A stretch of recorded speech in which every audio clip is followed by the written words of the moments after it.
Hello, bonjour et bienvenue sur Alpha Ministries. Mon nom est Ariane Kisanga et c'est toujours un plaisir de passer ce temps avec toi. Un bonjour spécial aussi à toi qui nous suis à travers l'Afrique francophone par le canal de Nyota TV sur Canal+, la chaîne 356.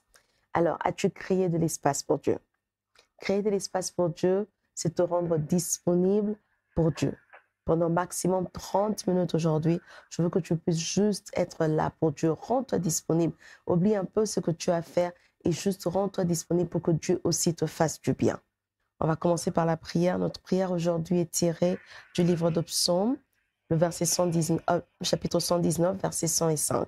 La parole de Dieu dit, « Ta parole est une lampe à mes pieds et une lumière sur mon sentier. » Donc, tu vas prier, tu vas demander au Seigneur que la parole qui sera partagée aujourd'hui soit pour toi une lampe, que ça puisse t'éclairer, que ça puisse te montrer ce que tu dois prendre, quelle étape les décisions que tu dois prendre pour la prochaine étape dans ta vie. Prions au nom de Jésus.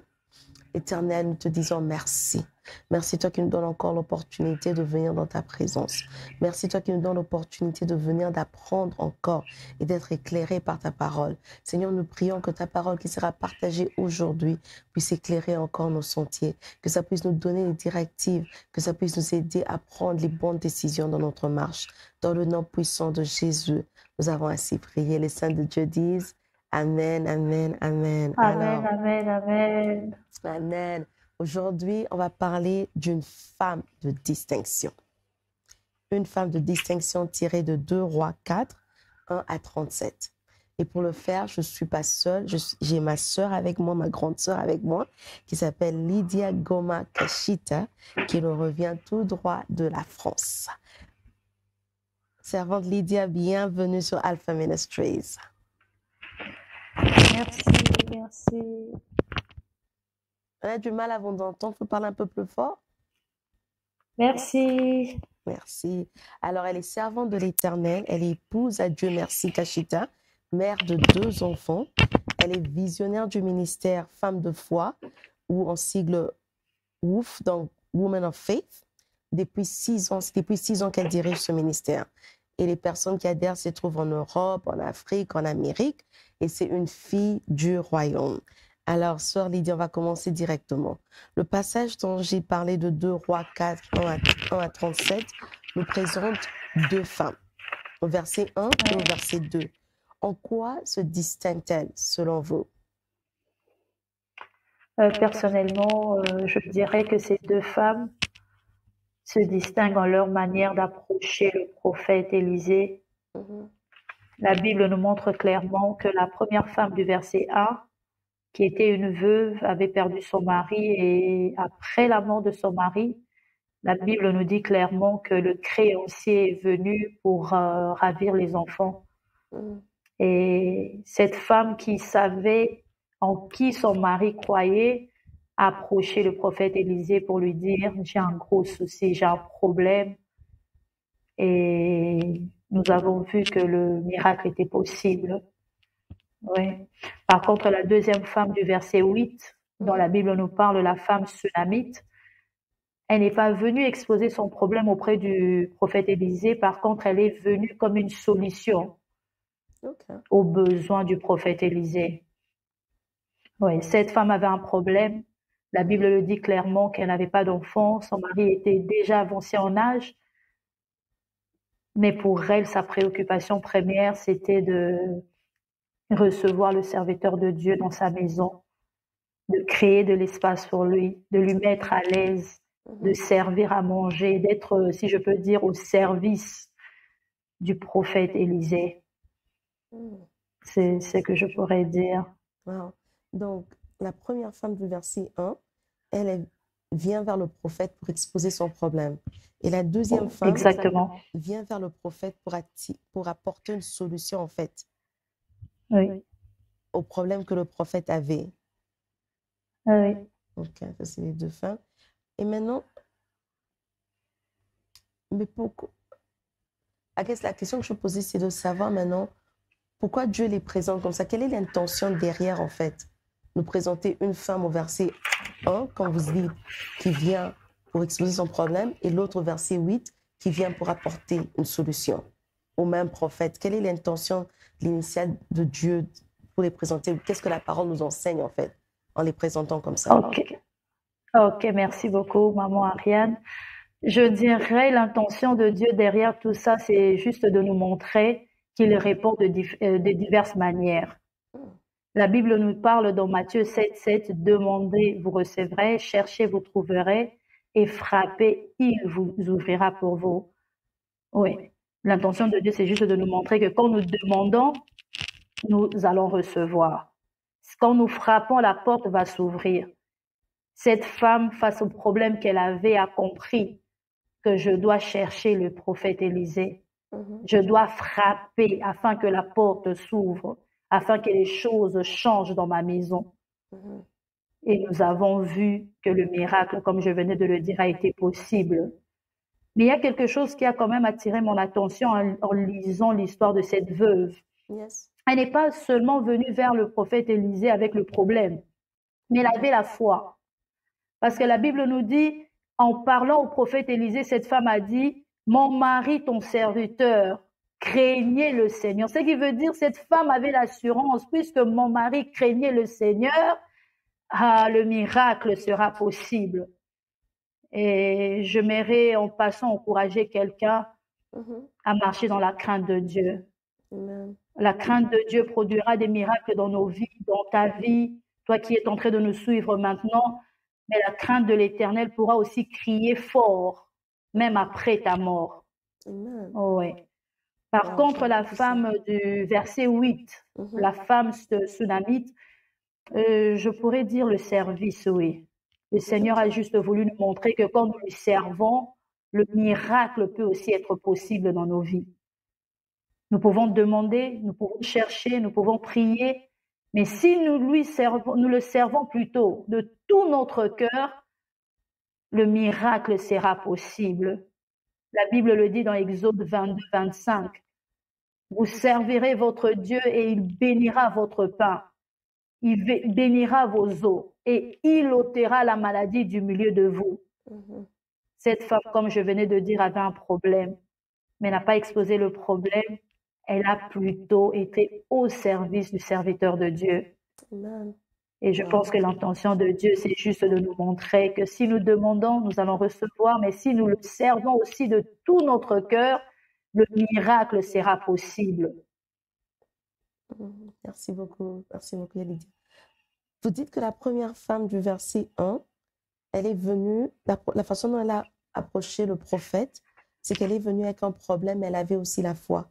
Mais par contre, pour la femme du verset 8, vous avez insisté sur le service. Est-ce que cette femme-là qui rend service, elle aussi a besoin d'avoir la foi, ou est-ce que son service déjà englobe sa foi? Je pense que quand nous servons le Seigneur, nous avons la foi. Hein. Moi, je sers le Seigneur tout en ayant la foi. Que celui que je suis en train de servir est fidèle, que celui que je suis en train de servir est celui qui s'occupera de ma maison, puisque moi, je suis en train de m'occuper de son peuple, je suis en train de m'occuper de son service.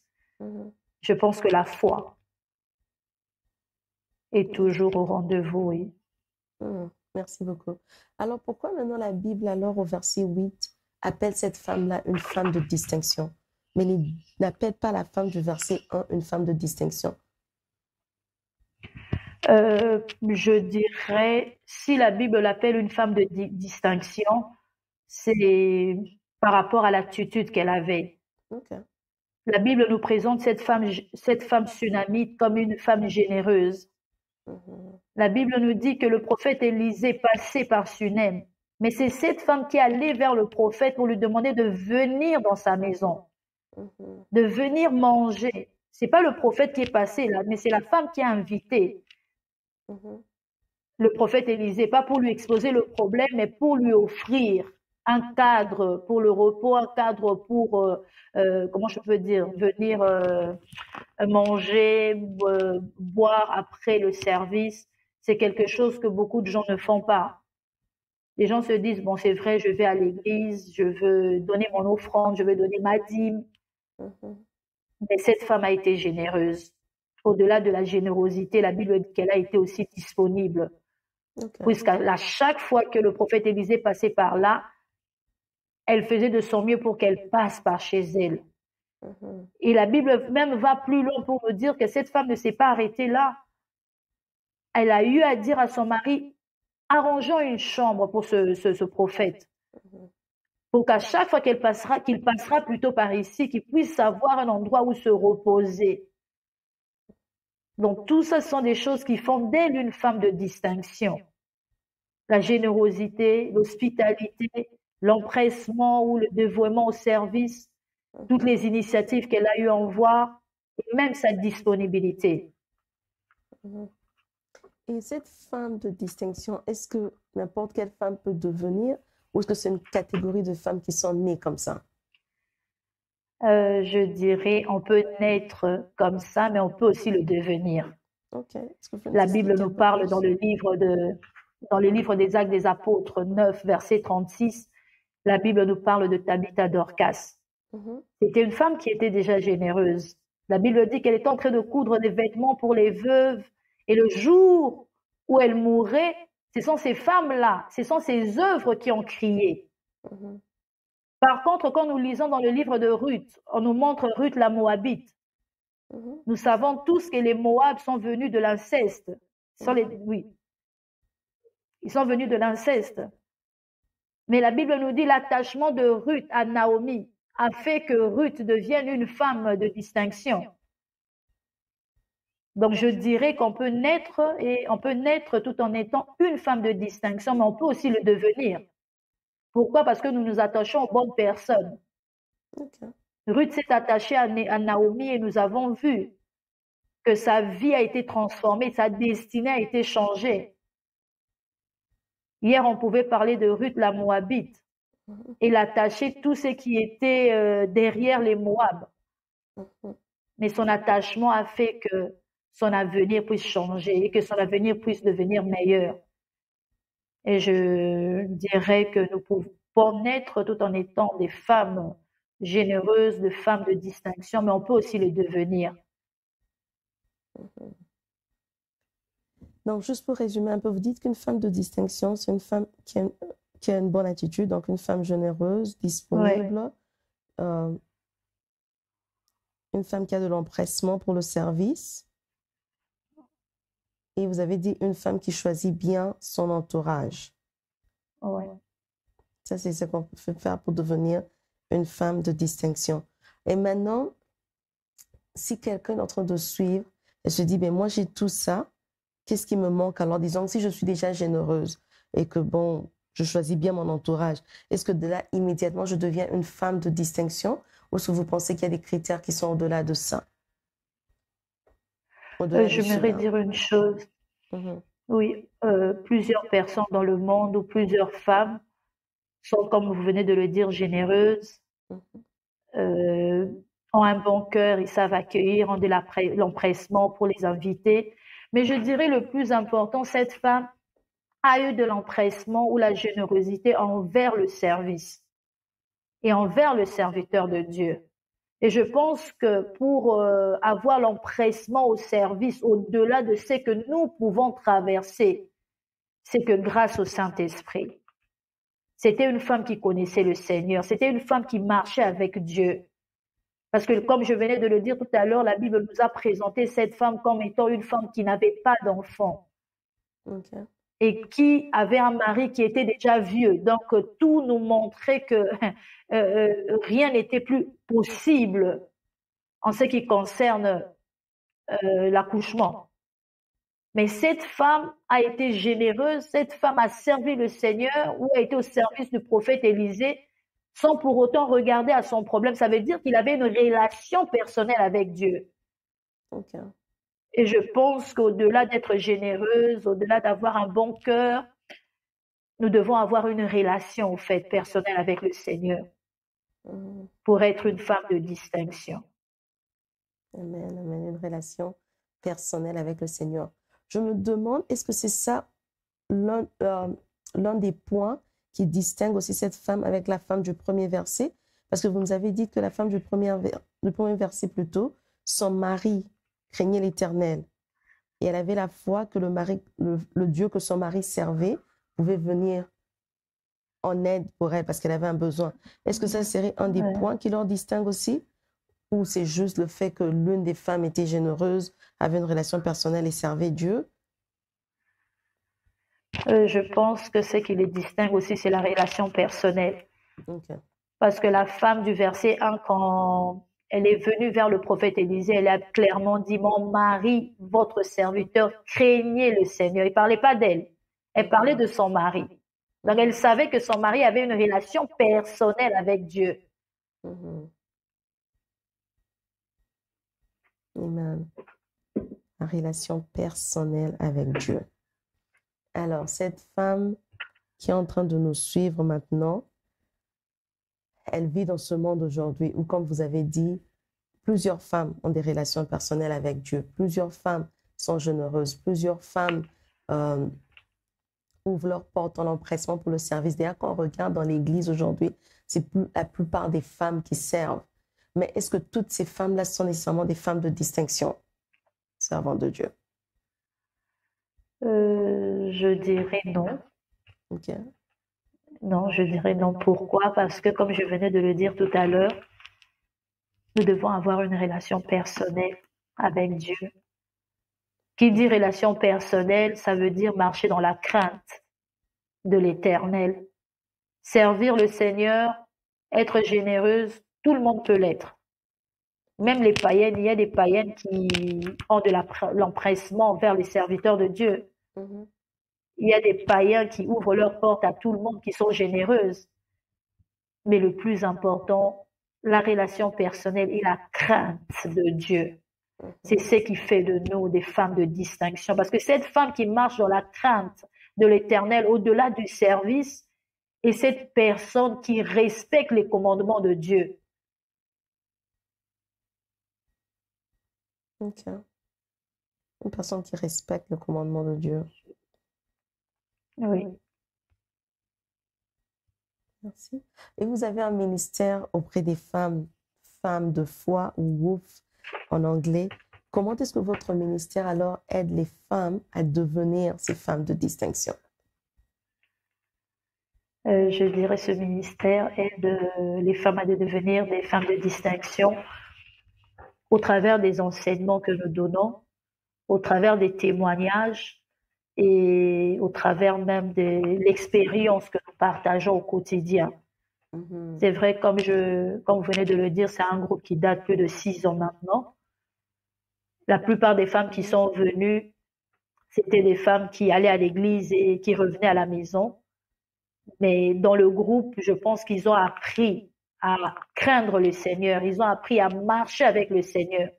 Et la plupart de femmes, en les écoutant, ils ont toujours ce témoignage. Au travers de ce groupe, j'ai appris à devenir cette modératrice que je suis aujourd'hui. Au travers de ce groupe, j'ai appris à faire les bonnes œuvres parce que dans le groupe des femmes de foi, nous allons visiter les orphelins, nous visitons les veuves, nous visitons les malades. Quelquefois aussi, nous allons dans les maternités pour visiter les femmes qui viennent d'accoucher, qui sont en difficulté. Et nous allons aussi dans les hommes des vieillards. Et cela fait que,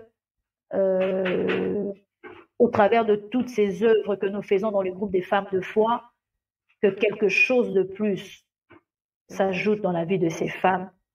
Et aujourd'hui, je peux dire que ce sont aussi des femmes de distinction parce que dans leur entourage, nous les apprenons aussi à ne pas seulement servir le Seigneur, à ne pas seulement être des bonnes modératrices, mais à pouvoir être des gens qui dégagent un parfum de bonne odeur par nos comportements, par nos attitudes, par notre parler et même par rapport à nos actes.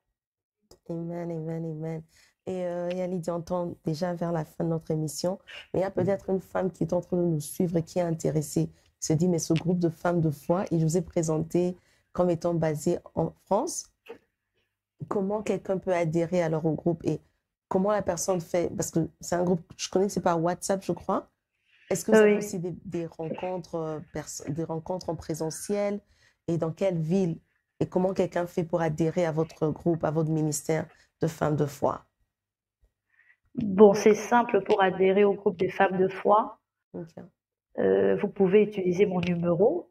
les 0033 60 15 45 22. 0033 60 15 45 22. Une fois que vous m'écrivez, je prends toujours le temps de parler avec les personnes qui veulent intégrer le groupe pour comprendre leurs besoins et comprendre le pourquoi, savoir le pourquoi de leur intégration dans le groupe. Et ils peuvent intégrer le groupe. Bon, jusque-là, on n'a pas vraiment de réunion en présentiel. C'est plus sur WhatsApp et sur Zoom. Oui, mais les mamans de Kinshasa, parce qu'on a 50% des mamans qui sont à Kinshasa, les mamans de Kinshasa se rencontrent pas fréquemment, mais c'est plus quand nous avons des sorties. Comme je venais de le dire, Dieu nous fait toujours grâce d'avoir 4 ou 5 sorties l'année. Et ces mamans prennent toujours le soin de se rencontrer ensemble, avoir des moments de prière ou même des moments d'échange. Et je pense que cette personne qui est intéressée à intégrer le groupe de femmes de foi peut m'écrire directement ou passer par vous, par Alpha Ministry. Et je serai la bienvenue d'accueillir cette femme ou d'accueillir ces femmes. Amen, amen. Et un dernier conseil, maman, pour une femme qui nous écoute aujourd'hui. On vient de terminer le mois de la femme. Juste un dernier conseil pour une femme qui nous écoute aujourd'hui sur être une femme de distinction. Nous sommes au mois de la femme, comme vous venez de le dire. Et je donnerai juste un conseil. Femme marchant dans la crainte de l'Éternel. J'aime bien dire, il y a des choses que nous cherchons à gauche, à droite, que nous trouverons que si nous marchons dans la crainte du nom de l'Éternel. Il y a des solutions que nous cherchons, mais si nous marchons dans la crainte, il y a des choses qui vont s'aligner de soi-même. En ce mois de la femme, j'aimerais inviter une femme à craindre le Seigneur. Tu sers certainement le Seigneur, tu es modératrice dans ton église, tu es conductrice de culte, tu prêches peut-être la parole de Dieu, tu es fille du royaume, mais que la crainte du nom de l'Éternel soit le partage de ta vie. Nous allons influencer que si la crainte de l'Éternel règne et demeure dans nos vies, parce que cette crainte nous poussera à être des bonnes femmes. Cette crainte nous poussera à être des bonnes mères. Cette femme nous poussera à être des bonnes personnes au travail, à l'église, partout là où nous pourrons nous retrouver. Amen. Oui. Amen, amen. La crainte de l'Éternel. Je veux savoir comment devenir une femme de distinction. Développe une relation personnelle avec Dieu et plus que toute autre chose, développe la crainte de l'Éternel.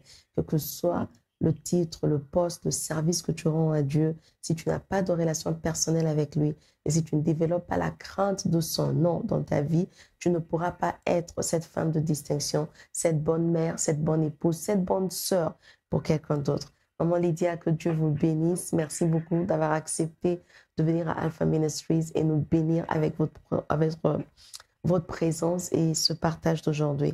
Il y a sûrement des femmes qui nous suivent pour lesquelles je veux que vous puissiez prier. Une femme qui veut donner sa vie à Jésus, une femme qui veut apprendre à craindre l'Éternel, une femme qui veut juste développer cette relation personnelle avec Dieu. Si vous pouvez, s'il vous plaît, prier pour les prochaines 2 minutes. Éternel de gloire, nous te sommes infiniment reconnaissantes pour ce moment que nous venons de passer dans ta présence. Je prie pour cette femme qui veut devenir une femme de distinction.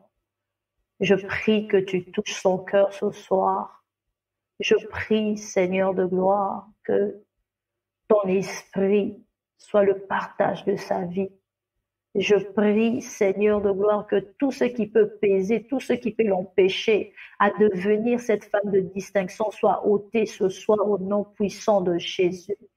Je prie que ta parole demeure dans le cœur de cette femme. Je prie que ta parole, ou ces quelques mots que nous venons de sortir en ce lieu, puissent résonner dans le cœur de ces femmes qui sont en train de nous suivre maintenant. Père, je prie que ta crainte soit le partage de cette femme qui veut avancer avec toi. Je prie qu'elle puisse comprendre qu'elle doit avoir une relation personnelle avec toi. Fais-le, Seigneur, pour la gloire de ton nom. Je prie que tu atteignes tes buts dans la vie de toutes ces femmes qui vont nous suivre. Au nom de Jésus. Amen, amen, amen. Amen, amen, amen. Merci beaucoup, servante de Dieu, d'avoir pris le temps de venir nous bénir. À Alpha Ministries, on encourage tout le monde de créer de l'espace pour Dieu. Alors, comment vous dites créer de l'espace pour Dieu en lingala?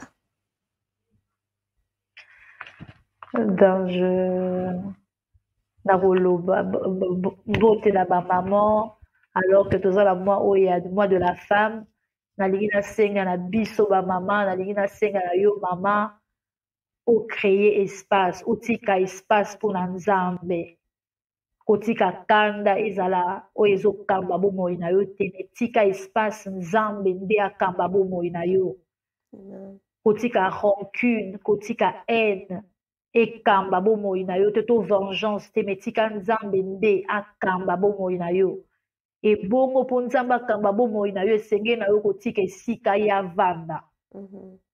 Yango na yo kosenga na mama moko, na yo kosenga na ba mama, totika Nzambe azo esika na bomoi na biso. Nzambe azo ya liboso na mitema na biso. Nzambe nde akamba, Nzambe nde atambwisa, Nzambe nde asimba bomoi na biso. Na mois de la femme oyo, créer espace pour na Nzambe. Pour mona que vie na yo kozala lolenge moko te. Ebele ko changer na kati na yo. Amen. Tika ya tambwisa yo. Amen, amen, amen. Créer de l'espace pour Dieu en lingala, c'est sika pour Nzambe, comme a dit maman Lydia. Merci d'avoir pris le temps de suivre cette émission, que tu aies suivi sur les réseaux sociaux ou sur la télévision. Que Dieu te bénisse. Et jusqu'à ce qu'on se voit la semaine prochaine, rappelle-toi de toujours créer de l'espace pour Dieu.